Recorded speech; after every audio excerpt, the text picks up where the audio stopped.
Começando agora o resumão da primeira semana da temporada 24-25 da NBA. Nesse resumo a gente vai falar das 5 principais histórias envolvendo os times e os jogadores nessa primeira semana. Vamos também dar uma passada nas principais notícias, fazer uma projeção de certeza, dúvida e aposta para a semana 2. E além disso também teremos as indicações dos próximos jogos para você assistir. Beleza? Vamos lá então? E a primeira história que a gente vai falar nessa primeira semana é o Los Angeles Clippers. Começar a temporada com a notícia de que o seu principal jogador vai ficar fora por tempo indeterminado, por uma lesão que vem se desenrolando aí há meses, se não anos, é horrível, né? É triste para o torcedor e para a franquia. Ter uma off-season que você perde a sua segunda estrela para o Philadelphia 76ers, ou no caso, né, para qualquer outro time, também seria uma péssima notícia. Pois bem, os Clippers teve tudo isso no intervalo de 2-3 meses. Dito isto, não tem como ter uma expectativa muito boa dado essas circunstâncias, pelo menos para o começo da temporada, né? Porém, James Harden e seus capangas discordam totalmente desse meu comentário. O time jogou até agora 3 jogos, um contra o Phoenix Suns, outro contra o Denver Nuggets e outro contra o Golden State Warriors, e está com a campanha de 2-1, 2 vitórias e 1 derrota, sendo que nessa 1 derrota o time perdeu para o Phoenix Suns na prorrogação com um jogo muito bom do James Harden. E claro que o Los Angeles Clippers não é só o James Harden. É óbvio que a gente vai ouvir mais falar sobre o James Harden, pela estrela que ele é, pelo jogador até que ele já foi, mas eu acho que o que traz talento e o que traz o Los Angeles Clippers ter um bom começo de temporada é o elenco completo que o time tem. E para ter mais ou menos noção do quanto esse elenco é bom, vamos fazer um exercício. Eu já vou falar do Denver Nuggets, mas para quem está assistindo sabe que o time começou meio mal das pernas essa temporada. Pega esse elenco dos Clippers e coloca na mão do Nikola Jokic e do Jamal Murray. Coloca, por exemplo, esse mesmo elenco, tirando o James Harden, tá? Pode até tirar o James Harden, na mão do Trae Young e do DeJounte Murray nos Hawks do ano passado. Dava para brigar por muito mais do que o Atlanta Hawks conseguiu chegar. Hoje, se acontece alguma coisa que os Clippers conseguem recuperar um pouco das suas escolhas de draft e resolvem ir para um rebuild, o Zubac no mercado tem pelo menos, assim, de cabeça eu já sei 3 times que tentariam trocar por ele. Tirando o Norman Powell, tirando até o Derrick Jones Jr., que não é um jogador que tem tanto destaque como esses 2 outros que eu citei, mas é um role player importante. Por exemplo, esses 2 do Denver Nuggets hoje, que é um time que está sem ajuda, já faria uma senhora diferença. Até onde os Clippers vão conseguir sem o Kawhi, sendo sustentado pelo James Harden e por esses outros role players, eu não sei. O que eu sei é que nessa primeira semana o time jogou muito bem, poderia estar tranquilamente 3-0, ganhando dos Suns, ganhando dos Warriors, inclusive ganhou dos Warriors que perdeu pela primeira vez da temporada e ganhando inclusive desse próprio Denver Nuggets que a gente vai comentar daqui a pouco. Ainda na Conferência Oeste, a segunda história da semana é o desempenho do Anthony Davis. Cara, ele tá simplesmente voando. Essa é a melhor versão do Anthony Davis que a gente já viu jogar. Eu não tenho sombra de dúvida sobre isso que eu tô falando. No momento que eu gravo esse vídeo, ele é líder da NBA em pontos por jogo, ele também é líder da NBA em pontos totais, e se tem uma coisa que as pessoas não podem falar que o Anthony Davis está sendo essa temporada, é soft, porque ele também tá jogando muito bem na defesa. E outra coisa, ele tá sendo líder em pontos sem um volume alto nas bolas de 3, né, que inclusive era um pedido do J.J. Redick para essa temporada, que ela arremessasse mais de 3, ele está conseguindo fazer um senhor estrago mesmo sem esse arremesso. É o desempenho que colocou o Anthony Davis como principal jogador da Conferência Oeste nessa primeira semana e que pode colocar ele sim na briga por MVP. Cara, sim, eu sei, são só 4 jogos, tudo que a gente vai falar aqui hoje vai parecer meio exagerado, meio overreaction, porque ainda assim tem times que nem 4 jogos jogaram, mas dentro dessa amostra, o começo de temporada do Anthony Davis é muito animador para a torcida de LA. E aí, falando de outro jogador agora, partindo para a Conferência Leste, a terceira história dessa semana é o Paolo Banchero e o Orlando Magic. Vamos lá, contextos importantes. O Paolo tem 21 anos, ele está no seu 3º ano de liga, né, para falar a verdade. E ontem ele teve um jogo de 50 pontos contra o Indiana Pacers. E na estreia ele teve um jogo de 33 pontos também para comandar outra vitória do Magic. Orlando Magic esse que está com 3 vitórias e 1 derrota. Para falar a verdade, eu já ia falar do Paolo nessas histórias e do Orlando Magic, independente do jogo de 50 pontos que ele teve ontem. E não foi contra um time fraco. É claro que a defesa do Indiana Pacers não é lá aquelas coisas, né? É uma defesa fraca. Mas ainda assim, cara, é um jogador de 21 anos, liderando uma franquia que antes de draftar ele vinha tendo anos ruins. No ano passado já chegou nos playoffs e nesse ano começa 3-1. E aí você pode até achar que eu tô muito empolgado porque são só 4 jogos, mas me responde, que jogador, que torcedor, na verdade, de franquia não gostaria de ter um jogador de 21 anos fazendo 50 pontos no quarto jogo da sua terceira temporada? Pois bem, está respondido. Agora, misturando 2 times, um da Conferência Oeste e outro da Conferência Leste, eu tenho uma pergunta como quarta história. E os Knicks e os Wolves? Quando é que esses times vão engrenar de fato? Nessa primeira semana, ambos os times tiveram a experiência do que seria a pior versão dos jogadores que eles contrataram, né, das suas novas aquisições. Do lado dos Wolves, a coisa já começa a ficar um pouco melhor. Assim, ainda tá longe do que eu acho que esse time pode chegar em talento, mas a gente já teve 2 jogos bons do Julius Randle, um decidindo muito o jogo no último quarto, sendo muito positivo para o time, e o outro também contribuindo bastante nos pontos aí, quase liderando junto com o Anthony Edwards a pontuação dos Wolves. Por outro lado, o New York Knicks tá com mais dificuldade do que eu achei que o time estaria nesse começo de temporada. Teve um primeiro jogo contra o Boston Celtics que foi um jogo muito ruim, e eu não vou nem colocar o peso só sobre 1 ou 2 jogadores, foi um jogo onde o Celtics amassou todo mundo. O Mikal Bridges também resolveu testar a sua nova mecânica de arremesso contra o Boston Celtics, que foi um completo desastre, principalmente no começo do jogo. E ontem, contra o Cleveland Cavaliers,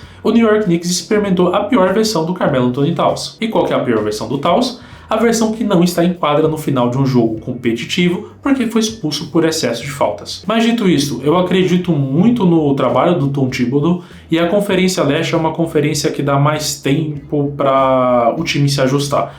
Eu acho que se os Knicks demorarem 10, 15 jogos para realmente ficar azeitados, ainda dá para brigar sim pelo local mais alto da conferência, mesmo tendo o Boston Celtics, porque é uma conferência um pouco mais fácil do que o lado oeste. E como quinta e última história dessa primeira semana, os decepcionantes Milwaukee Bucks e Denver Nuggets. Vou começar pelos Nuggets, tá? Que tá com 1 vitória e 2 derrotas, porém que poderia tranquilamente estar sem nenhuma vitória e 3 derrotas, tá? O time ontem jogou contra o Toronto Raptors, salvo engano, e ganhou na prorrogação contra os Raptors. Assim, não desrespeitando o time de Toronto, mas definitivamente não é um time que a gente coloca na mesma prateleira que o Denver Nuggets para esse começo de temporada. No resumo, o que o Denver Nuggets precisa hoje é dar mais ajuda pro Nikola Jokic, que já teve 2 jogos de 40 pontos e ainda assim quase perdeu 3 jogos. Tirando o sacode que tomou no primeiro jogo contra o Oklahoma City Thunder, que esse eu deixo até um pouco de lado para fazer esses comentários aqui. Essa ajuda não vai vir do Russell Westbrook, tá? Assim, o Westbrook, ele tá sendo, no momento, com todo respeito à história dele, o jogador ruim, mas que é esforçado, porém tenta compensar a sua ruindade em quadra com esforço, e esforço normalmente não costuma fazer tantos pontos. E a ajuda, pelo visto, também não vai vir do Michael Porter Jr. Eu estou cansado de ter paciência e acreditar que o Michael Porter Jr. vai vir a jogar mais, porque ele entra a temporada mais uma vez não jogando bem, e até mesmo o Jamal Murray não está conseguindo corresponder como segundo principal jogador. O resultado é esse, um começo de temporada ruim para o Denver Nuggets. E a segunda decepção, como citado anteriormente, é o Milwaukee Bucks. É um time que tem talento? Com certeza é um time que tem muito talento. Só por ter Giannis e Damian Lillard, a gente já pode falar que é um time muito talentoso. Ainda tem Brook Lopes, ainda tem o Chris Middleton, né, que deve voltar ao longo da temporada. Mas vamos lá. De quem foi a ideia genial de ter o Doc Rivers como técnico principal e de ter o Darvin Ham como assistente técnico? Porque assim, tá cedo ainda na temporada, eu não vou dizer com um trabalho de 4 jogos, se eu não me engano, que o J.J. Redick já é melhor que o Darvin Ham. Apesar de que, se você ouvir isso sendo falado na internet, não vai xingar a pessoa, não vai falar que é um absurdo, porque não é. Porém, eu vou ter um pouco de paciência para chegar aqui e falar isso. Mas sério, de verdade, você que acompanha a NBA já faz um tempo, ou você que torce pro Los Angeles Lakers, ou você que torce pro Los Angeles Clippers, você consegue avisar o general manager ou a torcida dos Bucks que ter esses 2 caras no elenco, junto, treinando os jogadores, não vai dar certo? Com 4 jogos, os problemas dos Bucks estão aí, escancarados, né? Pra todo mundo ver, o time tá passando vergonha. Inclusive no jogo contra o Boston Celtics, rolou essa imagem linda aqui, que tá no meu fundo, né? Quando o Preacher, ele mete a bola lá, sua tradicional bola no final de quarto, aumentando a vantagem do Celtics. Essa foi a reação do nosso querido Doc Rivers. Assim, sinceramente, não vai dar. Não vai estar dando, ele não consegue. E, novamente, eu acho difícil que essa comissão chegue em dezembro completa desse jeito. Beleza? E agora a gente vai para certeza, para dúvida e para aposta para a semana 2. Vamos lá? Olha, é bem difícil apontar uma certeza com 4 jogos rolando, fazer uma projeção para a segunda semana, né? Tudo pode mudar dentro de uma semana, afinal a gente não tem nem certeza como são os times ainda, mas já que a gente se comprometeu a estar fazendo isso aqui, a minha certeza para a semana 2 é que o Boston Celtics e o Oklahoma City Thunder vão continuar voando. Os dois times, por enquanto, se mostraram bem superiores aos seus rivais, né? Ambos com uma rodada de abertura simplesmente sensacional, que não sei se poderia ser melhor para ambos. E eu acho que se a gente pode ter uma certeza nessa segunda semana, é que esses dois times vão continuar jogando muito bem. A minha dúvida para essa segunda semana é sobre o desempenho do Cleveland Cavaliers. No momento que eu gravo esse vídeo, o Cleveland Cavaliers é um dos 3 times que ainda estão invictos e vai passar por uma semana bem complicada que vai testar de verdade o desempenho desse time. Enfrentando o forte time do Los Angeles Lakers, enfrentando também o Orlando Magic e enfrentando 2 vezes o Milwaukee Bucks. E vai ser bem legal ver como é que vai estar o recorde desse time após essa segunda semana.